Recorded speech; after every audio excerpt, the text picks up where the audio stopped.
আসসালামু আলাইকুম। আমি আবু বকর আবার ফিরে এলাম নতুন ভিডিওতে।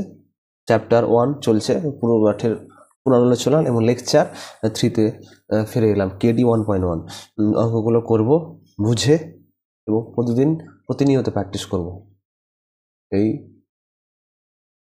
এই কামনা আমার কাছে। তোমরা ভালোভাবে পড়াশোনা করো। ওরা করাচ্ছি, দেখো বাড়িতে নোট করে নিবা, প্র্যাকটিস করবা। কোথাও যদি বুঝতে অসুবিধা হয় তো অবশ্যই কমেন্ট সেকশনে অবশ্যই বলবা, ঠিক আছে? তো দেখো, চলো দেখে নিই তার পরবর্তী অঙ্ক কি আছে। দেখো এখানে আছে আমাদের বাড়ির চারপাশে কি আছে বলতো।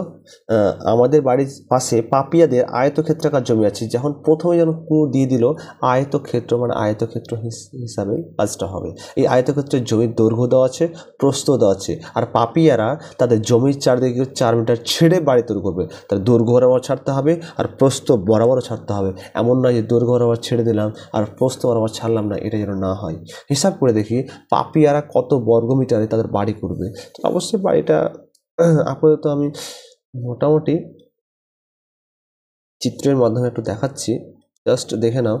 মানে দৈর্ঘ্য বরাবর দেখাতে হবে, প্রস্থ বরাবরও দেখাতে হবে, তাহলে ভালো লাগবে তোমাদের। এরকম একটা ধরো আছে, দৈর্ঘ্য বরাবর কি আছে তাহলে উপরে 48 মিটার, এটা দৈর্ঘ্য। প্রস্থ কি তাহলে, প্রস্থ 26, তাহলে দৈর্ঘ্য বরাবর ছাড়ছে কি 4 মিটার, তাহলে উপরে 4 মিটার নিচেও 4 মিটার। তাহলে আমি এখানে লিখছি শুধু 4 মিটার লিখলাম, তাহলে এখানে নিচেও ছাড়তে হবে ওপরেও ছাড়তে হবে, দেখে দিলাম, ঠিক আছে?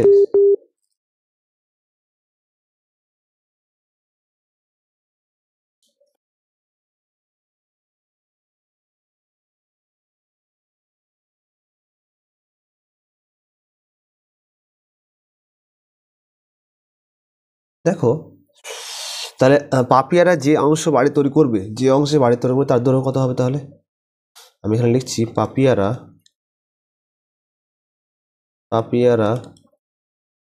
যে অংশে বাড়ি তৈরি করবে তার দৈর্ঘ্য কত হবে তাহলে বলো? 48 ছেড়ে দিতে হবে, মানে কি দৈর্ঘ্য বরাবর ছাড়তে হবে, প্রস্থ বরাবর ছাড়তে হবে। -48 - 4 মাইনাস কি হবে তাহলে আবার 4, কত হয় বলো? তো 48 থেকে 8 বাদ দিলে কত? 48 - 8 মানে কত হবে তাহলে বলো? 40 মিটার হবে। এবং প্রস্থ কত হবে তাহলে বলো? 26 - 4 -4 কত হবে তাহলে বলো মিটার? 26 মাইনাস কি হবে তাহলে 8, তাহলে বুঝতে পারছি কত তাহলে বলো? 26 থেকে 8 বাদ দিলে কত হবে? 18, এত কি মিটার। তাহলে দৈর্ঘ্য পেলাম, প্রস্থ। তাহলে পাপিয়াদের যে অংশে বাড়ি তৈরি করবে তার ক্ষেত্রফল পাওয়া যাবে। তাহলে লিখবো পাপিয়ারা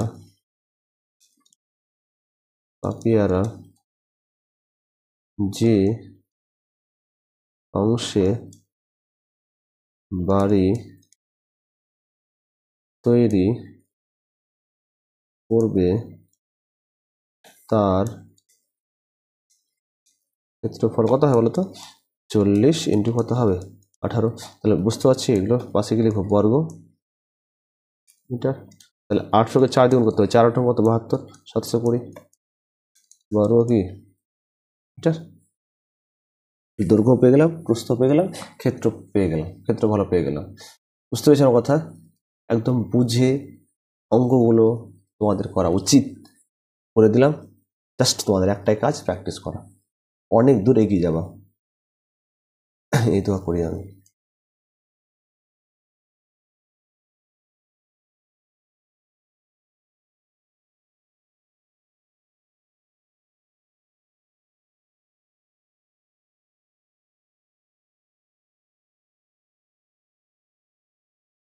দেখো এখানে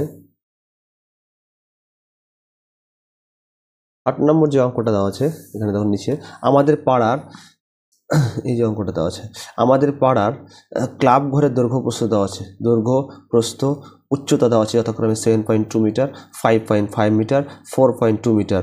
ঘরে 3 মিটার লম্বা, এত মিটার চওড়া একটি দরজা, এত মিটার লম্বা, এত মিটার চওড়া মাপের 2টি জানালা আছে। বলছে ক্লাব ঘরের মেঝের ক্ষেত্রফল কত হবে? মেঝে সিমেন্ট করতে প্রতি বর্গমিটারে 62 টাকা হিসাবে কত খরচ পড়বে? ঠিক আছে, তাহলে যেহেতু এটা করা নেই তো আমি এখানে করে নিচ্ছি। এখানে যে ক্লাব ঘরের মেঝের দৈর্ঘ্য দেওয়া আছে, প্রস্থ দেওয়া আছে, উচ্চতা দেওয়া আছে, আর এখানে দেওয়া আছে ঘরে 3 মিটার লম্বা, এত মিটার চওড়া, আর একটি দরজা 3 মিটার লম্বা, এত মিটার চওড়া একটি দরজা, এবং এত মিটার লম্বা, এত মিটার চওড়া দুটি জানালা আছে, একটি নয় দুটি। এখানে একটি দরজা ছিল, এখানে দুটি, দুই দিয়ে গুণ করতে হবে। বলছে ক্লাব ঘরের মেঝের ক্ষেত্রফল কত হবে? মেঝে সিমেন্ট করতে প্রতি বর্গমিটারে 62 টাকা হিসাবে কত খরচ পড়বে তা হিসাব করে লিখি। তাহলে ক্লাব ঘরের মেঝের ক্ষেত্রফল হচ্ছে দৈর্ঘ্য ইন্টু কি তাহলে প্রস্থ, পাওয়া যাবে না যাবে না বলো? ক্লাব ঘরের মেঝের ক্ষেত্রফল পেয়ে গেলাম। তাহলে এখানে তাহলে কি লিখবো বলো? ক্লাব ঘরের মেঝের দৈর্ঘ্য, ক্লাব ঘরের মেঝের দৈর্ঘ্য হচ্ছে কত বলো তো? 7.2 মিটার, এবং প্রস্থ হচ্ছে কত? 5 মিটার। অর্থাৎ ক্লাব ঘরের মেঝের ক্ষেত্রফল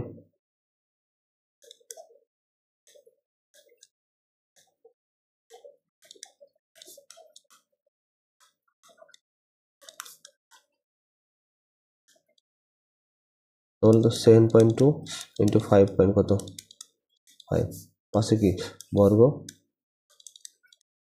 মিটার। 10 উঠিয়ে দাও 10, 10 উঠিয়ে দাও 10, কত হয় বলো? 72কে 55 দিয়ে গুণ করা যায়? 72কে 55 দিয়ে গুণ করা যায় না বলো? তাই 72 ইন্টু 55, 5 দিয়ে 10 তাহলে 1, 5 সাথে 35 হবে 36, 5 1, 5 সাথে 35 36, কত হবে তাহলে বলো? 0 6 9 3, 3960 বাই কত বলো তো? 3960 বাই কত? 100। তাহলে বুঝতে পারছি বর্গমিটার। তাহলে কত হবে তাহলে বলো? 39.60 এত কি বর্গ মিটার পেলাম। ক্লাব ঘরে মেঝের ক্ষেত্রে পেলাম। বলছে মেঝে সিমেন্ট করতে এত বর্গমিটারে এত টাকা, মানে বর্গমিটারে এত টাকা হিসাবে আর কত খরচ পড়বে, মানে 62 দিয়ে কি করতে গুণ করতে হবে, অত খরচ পড়বে মানে কি গুণ করতে হবে। তাহলে ঘরের মেঝে সিমেন্ট করতে প্রতি বর্গমিটারে এত টাকা খরচ পড়বে, 62 দিয়ে গুণ করতে হবে। অতএব মেঝে সিমেন্ট করতে খরচ পড়বে প্রতি বর্গমিটারে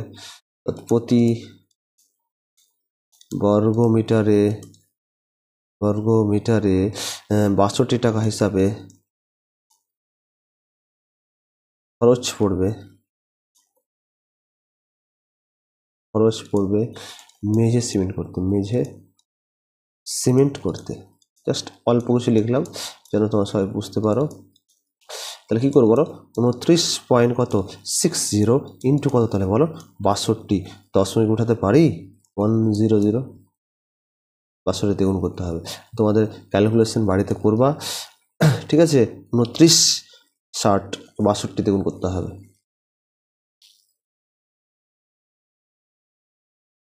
29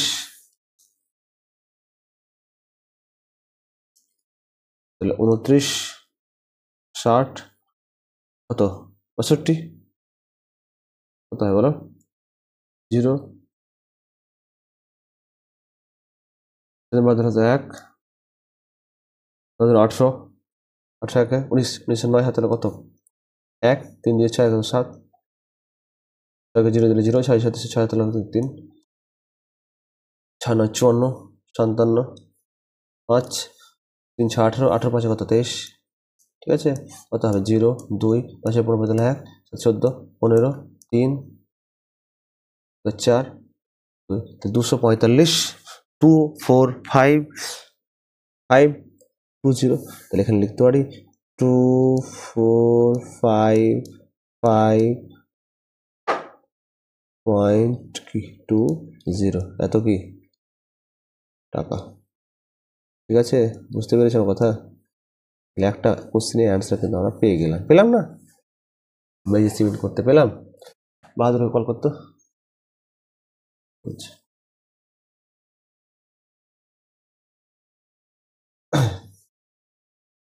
বুঝতে পারা যাচ্ছে আমার কথা?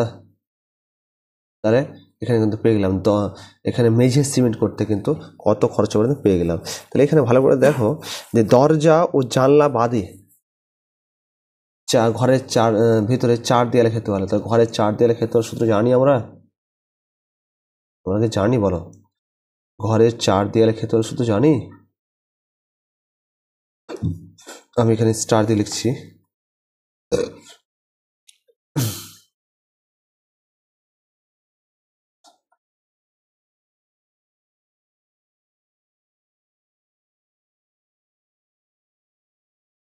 ঘরের 4 দেয়ালের ক্ষেত্রফল সূত্র কি বলতো? ইন্টু দৈর্ঘ্য প্লাস প্রস্থ ইন্টু কি উচ্চতা, মনে থাকবে? ইন্টু দৈর্ঘ্য প্লাস প্রস্থ ইন্টু কি উচ্চতা। তো যেহেতু দরজা জানলা বাদে বলেছি, তো দরজা জানলা বাদের আগে কি বের করতে হবে? আগে সমেত বের করতে হবে। দরজা ও জানলা সমেত কি বের করতে হবে? 4 দেয়ালের ক্ষেত্র করতে হবে। তারপরে ওই দরজা বাদ দিতে হবে, একটি দরজা আর 2টি জানলা বাদ দিতে হবে ক্ষেত্রফলগুলো। তারপরে পাবো আমরা দরজা ও জানলা বাদে কিন্তু 4 দেয়ালের ক্ষেত্রফল পাওয়া যাবে। ঠিক আছে, আমার কথা বোঝা গেল কি? তো এখানে লিখতে পারি দরজা ও জানলা বাদে, দরজা ও জানলা বাদে 4 দেয়ালের ক্ষেত্রফল করলি না? দরজা ও জানলা 4 দেয়ালের ক্ষেত্রফল, 4 দেয়ালের ক্ষেত্রফল কি বলো তো? তাহলে 2 ইন্টু কি তাহলে বলো? দৈর্ঘ্য প্লাস কি প্রস্থ ইন্টু কি উচ্চতা। তাহলে কি দেওয়া আছে? দৈর্ঘ্য কি দেওয়া আছে? 2 ইন্টু দৈর্ঘ্য কত আছে বলো? দৈর্ঘ্য কত আছে? 7 পয়েন্ট কত 2, তাহলে 7.2 প্লাস কত বলো? 5.5 ইন্টু কত বলো? উচ্চতা মানে কি 4.2। এই ক্যালকুলেশন করে এই ক্যালকুলেশন এই পাশে কি লিখবো? বর্গ মিটার। ঠিক আছে, এই ক্যালকুলেশনটা করতে হবে। 7.2 5.5 যোগ করতে হয় 4.2। তোমাদের খাতা কলমে করবা, অবশ্যই এর মান কিন্তু পাওয়া যাবে। তো আমি এখানে লিখে দিচ্ছি, যদি আমার জানা আছে 100 কি আছে 106 পয়েন্ট কত আছে তাহলে 6। প্রত্যেকটা গুণ আমি দেখালাম, আজকে জাস্ট বলে দিলাম কোনটা সবাইকে বাড়ির হোমওয়ার্ক করতে হবে, তারপর আমাকে বলতে হবে। তাহলে দরজা জানলা বাদে 4 দেয়ালের ক্ষেত্রফল পেলাম 106.68। এখন তার পরবর্তী হচ্ছে একটি দরজা। দেখো দরজা কি আছে? 3 মিটার লম্বা, এত মিটার চওড়া। তাহলে একটি দরজার ক্ষেত্রফল পাওয়া যাবে দৈর্ঘ্য ইন্টু প্রস্থ পাওয়া যাবে। আবার জানলার ক্ষেত্রফল পাওয়া যাবে 2.25 ইন্টু কি বলো? 2.25 ইন্টু কি তাহলে? 2.25 ইন্টু কত? 1.8 পাওয়া যাবে। তাহলে আমি পরবর্তী পেয়ে চলে যাচ্ছি। তাহলে এখানে আমি লিখলাম যে একটি দরজার কি একটি দরজার কি ক্ষেত্রফল? দরজা কি 3 ছিল, 3 ইন্টু কত 1.8 করে নিবা। তাহলে 10 মিনিট হলে কত হবে? 10। 800 দিনে কত? 54। তাহলে 5 পয়েন্ট কত হবে তাহলে বলো? বর্গমিটার। তাহলে কত হবে? 5 পয়েন্ট কত 4 বর্গ কি মিটার। তাহলে একটি দরজা পেলাম, তো একটি জানলা পাওয়া যাবে। আবার লিখবো একটি জানালার ক্ষেত্রফল, একটি জানালার ক্ষেত্রফল পাওয়া যাবে 2.25 ইন্টু কি তাহলে বলো? 1.8 এত কি বর্গ মিটার পেলাম। তাহলে এটা ক্যালকুলেশন করতে হবে, 10 উঠিয়ে দিতে হবে। 10 উঠলে কত? 100। আর 225 ইন্টু 18 এটা কাউন্টিং করতে হবে। কাউন্টিং করে আসবে 4.05। ঠিক আছে, বর্গ কি মিটার। তাহলে একটি জানলা একটি দরজা পেলাম। তাহলে যেহেতু জানলাটি কয়টি বলেছিল? 2টি জানলা, আর 2 দিয়ে কী করতে হবে? গুণ করতে হবে। 2টি জানালার ক্ষেত্রফল, 2টি জানালার ক্ষেত্রফল তাহলে কত হয় বলো? তাহলে 4.05 ইন্টু কি তাহলে 2 পাশে কি বর্গ মিটার। তাহলে 405 ডবল করলে কত হবে? 8.1। বর্গ কি এটা, তাহলে যেহেতু দরজা জানলা বাদে বলেছে, তাহলে লাস্ট লাইন ক্যালকুলেশন দরজা ও জানালা বাদে 4 দেয়ালের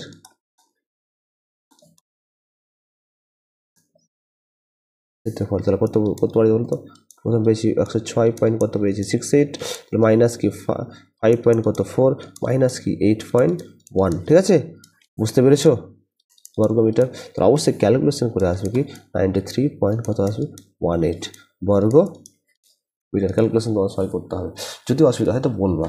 ঠিক আছে, আমার কথা বোঝা গেল। এবার সি নম্বরটা দেখো, সি নম্বরটা কি বলো,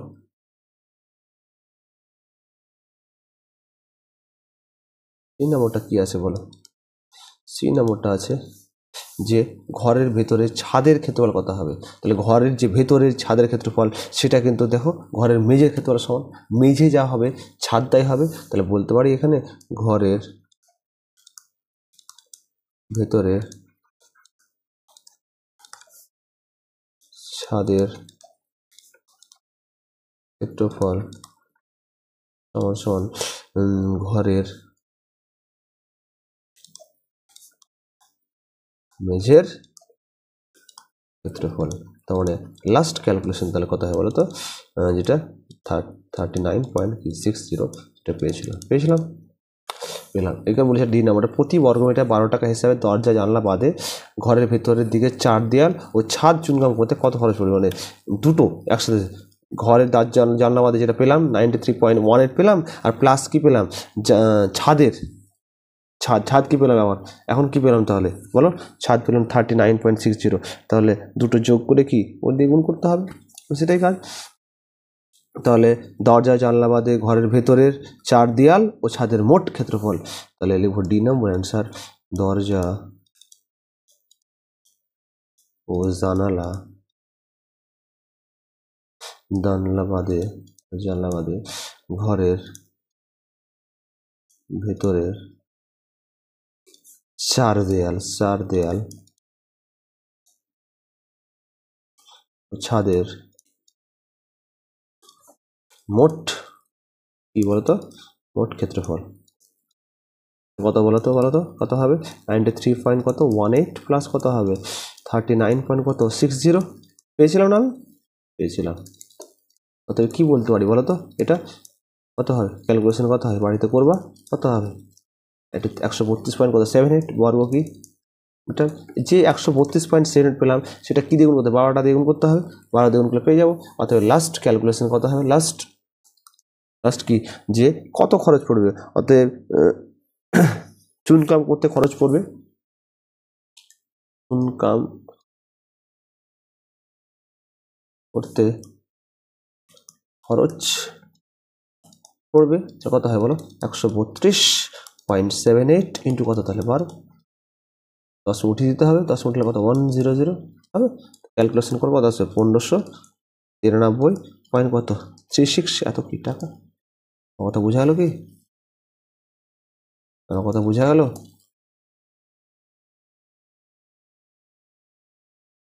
ব্যাস এই পর্যন্ত আজকে কমপ্লিট করলাম। এই যে 6 থাকলো আর 7 থাকলো এগুলো বাড়ির কাজ, বাড়িতে করতে হবে। এগুলো জাস্ট বলেছি, ছবি এঁকেছি, 4 দৈর্ঘ্য এত বলেছে, দ্বিগুণ করতে হবে, কি করতে হবে, এগুলো সব বাড়ির কাজ থাকবে তোমাদের।